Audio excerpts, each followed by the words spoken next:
Hello everyone and welcome to the Dex Imaging Help Desk YouTube channel.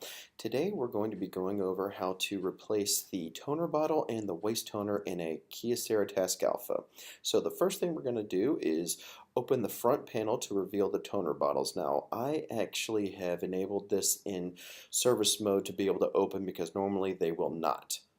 So what you do is you just open up the little door and then you pull out the toner. And then to replace it, just push it right back in like you found it, making sure that the gray piece is on the bottom and the letter for the color is on the top. In this case, it's K for black. Now, you just shut that panel and that little door will shut as well. And then to replace the waste toner is beside tray 1. Just click open this little door and again, just pull it out.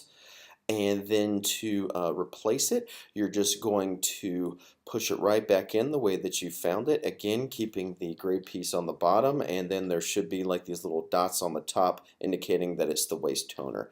As always, thank you for watching the Desk Imaging Help Desk YouTube channel, and please subscribe to us.